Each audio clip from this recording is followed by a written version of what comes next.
हमारा शरीर इस वस्त्र से अलंकृत हो रहा है, लेकिन ये वस्त्र हमको मिला कैसे? ये आया कहां से? ये वस्त्र हमारे शरीर पर आते आते एक लंबी यात्रा करके आता है। किसी खेत में किसी किसान ने हल चलाया होगा, भूमि बनाई होगी,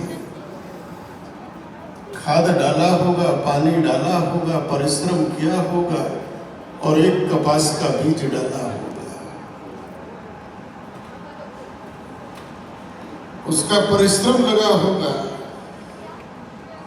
उस कपास के पौधे की रक्षा करी होगी, फिर किसी ने उस कपास से रुई को निकाला होगा,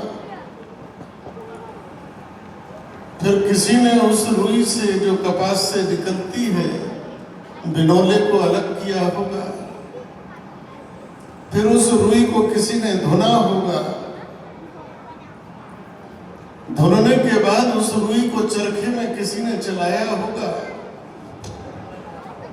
चरखे में चलाने के बाद उसको काता होगा, फिर किसी बड़ी फैक्ट्री में वो धागा बनकर गया होगा, फिर वहां किसी ने उसको ताने और बाने में ढाला होगा, उसके बाद वो निकल कर आया होगा तो किसी ने उसमें रंग डाला होगा, रंग डालने के बाद वो आया होगा बाजार में, तो किसी दर्जी ने, किसी टेलर ने, किसी कलाकार ने उसको आकार दिया होगा, काट पीट के सिला होगा, और इतनी लंबी यात्रा करने के बाद वह वस्त्र हमारे शरीर पर आया है।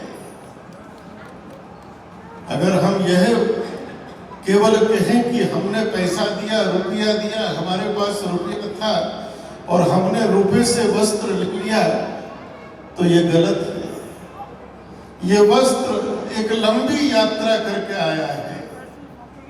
अगर वो किसान ना हो, वो काटने वाला, बुनने वाला, काटने वाला, सीलने वाला ना हो, तो ये वस्त्र हमारे शरीर पर नहीं आ सकता है। इसी प्रकार से इस संसार में रहते हुए हम परस्पर एक दूसरे पर आश्रित हैं। हम एक दूसरे के बिना रह नहीं सकते।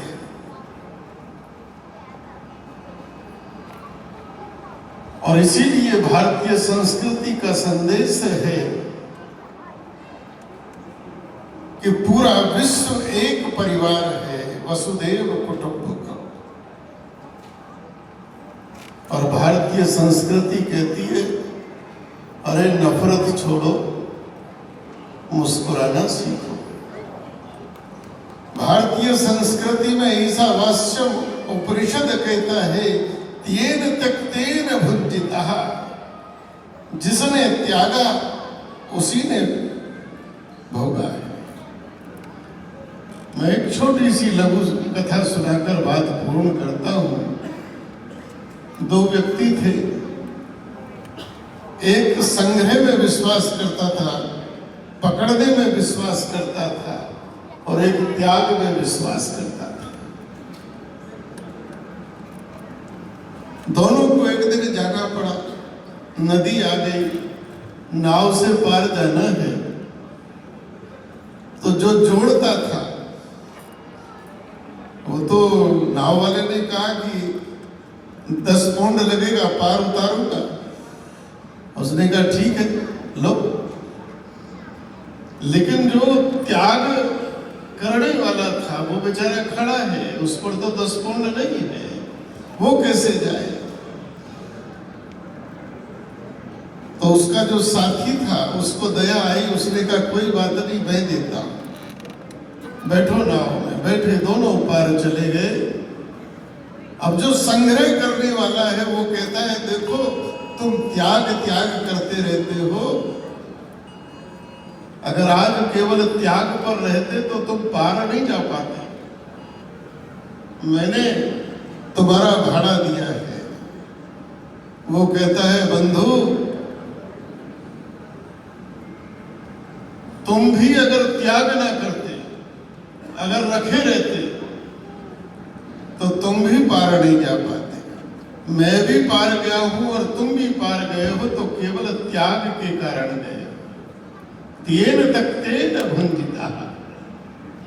भारतीय संस्कृति का यही संदेश है, जियो और जीने दो। इसलिए भारतीय